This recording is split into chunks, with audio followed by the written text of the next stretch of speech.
وعلیکم السلام ورحمۃ اللہ وبرکاتہ۔ الحمدللہ رب العالمین والعاقبۃ للمتقین والصلاة والسلام على سید المرسلین وعلى آلہ وأصحابہ اجمعین، اما بعد فاعوذ باللہ من الشیطان الرجیم، بسم اللہ الرحمن الرحیم۔ محمد حسین وقل ربی زدنی علما۔ محمد حسین صدق اللہ العظیم وصدق رسولہ النبی الامین المکین المعین المبین الکریم، ونحن على ذلك لمن الشاہدین وشاکرین والحمد للہ رب العالمین۔ آئیے ہم اور آپ سب سے پہلے اس رسول مدنی کی بارگاہ میں درود و سلام کے نذرانہ عقیدت پیش کریں گے، جس کے امامہ مبارک کو وقت کے امام نے دیکھا تو قلم سے کہا لکھ، تاج والے دیکھ کر تیرا امامہ نور، تاج والے دیکھ کر تیرا امامہ نور کا، سر جھکاتے ہیں الہی بول والا نور کا۔ اس رسول کرشی کی بارگاہ میں درود و سلام کے نذرانہ عقیدت پیش کریں گے، جس کی سماعت کو وقت کے قلندر نے دیکھا تو قلم سے کہا لکھ، دور و نزدیک کے سبحان اللہ، دور و نزدیک کے سننے والے وہ کان، کانے لعلے کرامت پہ لاکھوں سلام۔ اس رسول عربی کی بارگاہ میں درود و سلام کے نذرانہ عقیدت پیش کریں گے، جس کی آمد کو وقت کے امام نے دیکھا تو قلم سے کہا لکھ، کاش محشر میں جب ان کی آمد ہو، کاش محشر میں جب ان کی آمد ہو اور بھیجے سب ان کی شوکت پہ لاکھوں سلام۔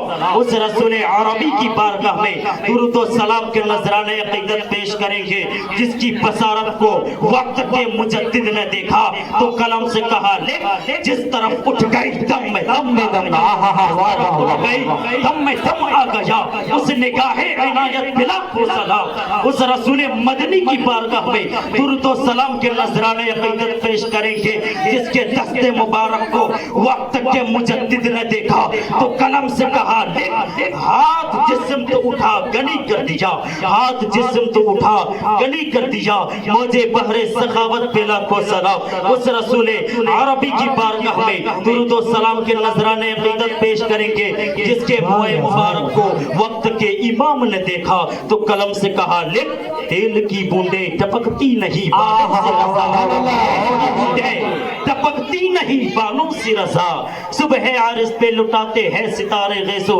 اس رسول ہاشمی کی بارگاہ میں درود و سلام کے نذرانہ عقیدت پیش کریں گے، جس کی بارگاہ میں 70,000 فرشتے صبح اور 70,000 فرشتے شام کو حاضری دیا کرے۔ اس رسول عربی کی بارگاہ میں درود و سلام کے نذرانہ عقیدت پیش کریں گے، جس کے بارگاہ میں بلا اجازت حضرت جبرائیل بھی نہ جائے۔ اسی رسول ہاشمی کی بارگاہ میں درود و سلام کے نذرانہ عقیدت پیش کرے اور پڑھے باواز بلند اللہم صلی علی سیدنا و مولانا محمد معدن الجود والکرم وآلہ وبارک صلو علیہ الصلاۃ والسلام علیک یا رسول اللہ صلی اللہ تعالی علیہ وسلم۔ آئیں گے، آتے ہوں گے، ابھی آئیں گے، یہی سوچ کر کے ہم نے محفل کو سجا رکھا ہے۔ ہوا کا موسم بتا رہا ہے، وہ زلف اپنی لہرا رہے ہیں، سواری طیبہ سے چل پڑی ہے، حضور تشریف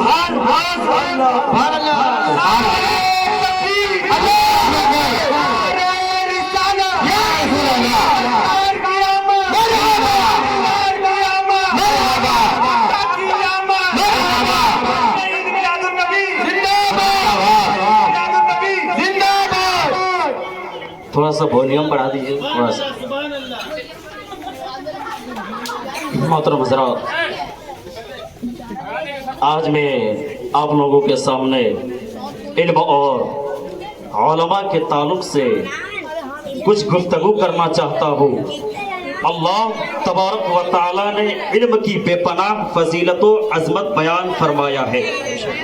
ارشاد خداوندی ہے وَقُلْ رَبِّ زِدْنِي عِلْمًا، اے میرے محبوب آپ مجھ سے علم کی زیادتی طلب کرے، یعنی آپ میری بارگاہ میں عرض کرے کہ اے میرے مولا، میرے مولا میرے علم میں اضافہ فرما، اے میرے مولا میرے علم میں برکت عطا فرما۔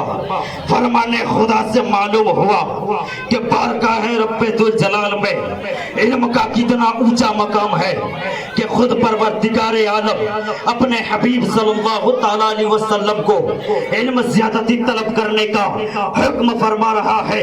وَقُلْ رَبِّ زِدْنِي عِلْمًا، اے میرے محبوب آپ مجھ سے علم کی زیادتی طلب کریں۔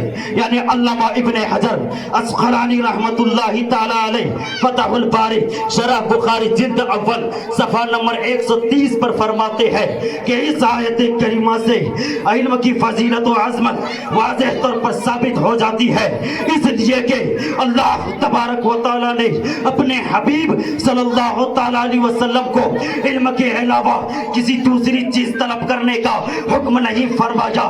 اس آیت کریمہ سے معلوم ہوا، پتہ چلتا ہے کہ بارگاہ خداوندی میں علم ہی ایک ایسی دولت ہے، علم ہی ایک ایسی نعمت ہے، علم ہی ایک ایسا سرمایہ ہے، علم ہی ایک ایسی پونجی ہے جس کا دنیا و ما فیہا میں کوئی جواب نہیں، جس کی دنیا و ما فیہا میں کوئی مثال نہیں، اس کی فضیلت و عظمت کا اندازہ اس سے بھی لگا سکتے ہیں کہ اللہ تبارک و تعالیٰ نے قرآن مقدس کے متفرق صورتوں میں اس کے فیوز و برکات اور رفعت و بلندی کا ذکر فرما رہا ہے۔ کہیں ارشاد فرماتا ہے انما یخشی اللہ من عبادہ العلماء، اس کے بندوں میں اللہ سے وہی ڈرتے ہیں جو علم والے ہوتے ہیں۔ کہیں ارشاد فرمایا قل هل يستوي الذين يعلمون والذين لا يعلمون، کیا عالم اور جاہل برابر ہو سکتے ہیں؟ ہرگز برابر نہیں ہو سکتے۔ کہیں ارشاد فرمایا یرفع اللہ الذین آمنوا منکم والذین اوتوا العلم درجات، یعنی اللہ تمہارے ایمان والوں کے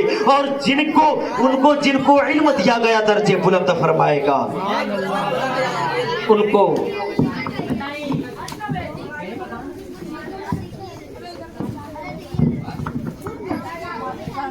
برادران ملت اسلامیہ، ابھی تک آپ قرآن عظیم کی روشنی میں علم کی فضیلت سماعت کر رہے تھے، اب آئیے احادیث کریمہ کی روشنی میں علم عظمت علم کو سمجھنے کی کوشش کیجیے۔ آقا دو عالم صلی اللہ تعالیٰ علیہ وسلم علم والوں کی شان میں بیان فرماتے ہیں العلماء ورثۃ الانبیاء، علماء انبیاء کرام کے وارث ہیں۔ کہیں ارشاد فرمایا علماء امتی کانبیاء بنی اسرائیل، میری امت کے علماء بنی اسرائیل کے نبیوں کی طرح ہے۔ کہیں ارشاد فرمایا من زار عالما فکأنما زارنی، جس نے کسی عالم کی زیارت کی گویا کہ اس نے میری زیارت کی۔ کہیں ارشاد فرمایا من صافح عالما فکأنما صافحنی، جس نے کسی عالم سے مصافحہ کیا گویا کہ اس نے مجھ سے مصافحہ کیا۔ کہیں ارشاد فرمایا ومن جالس عالما فکأنما جالسنی، جو عالم کی مجلس میں بیٹھا گویا کہ وہ میری مجلس میں بیٹھا۔ کہیں ارشاد فرمایا ومن جالسنی اجلسہ اللہ یوم القیامت فی الجنہ، جو میری مجلس میں بیٹھے بروز قیامت اللہ تبارک و تعالیٰ اس کو جنت میں بٹھائے گا۔ کہیں ارشاد فرمایا فقیہۃ واحد اشد علی الشیطان من الف عابد، ایک عالم شیطان پر 1000 عابدوں سے زیادہ بھاری ہے۔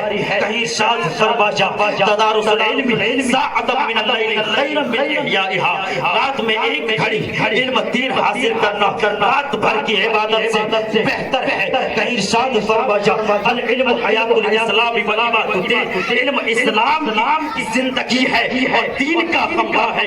کہیں ارشاد فرمایا العلم خیر من العبادۃ، علم عبادت سے بہتر ہے۔ کہیں ارشاد فرمایا لکل شیء طریقا و طریق الجنۃ العلم، ہر چیز کا ایک راستہ ہے ہے اور جنت کا راستہ علم ہے. کہیں ارشاد فرمایا من خرج فی طلب العلم فهو فی سبیل اللہ حتی یرجع. جو علم کی تلاش میں نکلا وہ واپسی تک اللہ کے راستے میں ہے. کہیں ارشاد فرمایا من یرید اللہ خیرا یفقہہ فی الدین. اور اللہ جس کے ساتھ بھلائی چاہتا ہے اسے دین کا فقیہ بناتا ہے. برادران ملت اسلامیہ باتیں تو بہت کچھ ہے مگر وقت کی بہت قلت ہے اور بہت سارے علماء کرام بھی ہیں. اسی لیے میں اپنی گفتگو کو یہی ختم کرنا چاہتا ہوں. وما علینا الا البلاغ استغفر اللہ ربی من کل ذنب واتوب الیہ.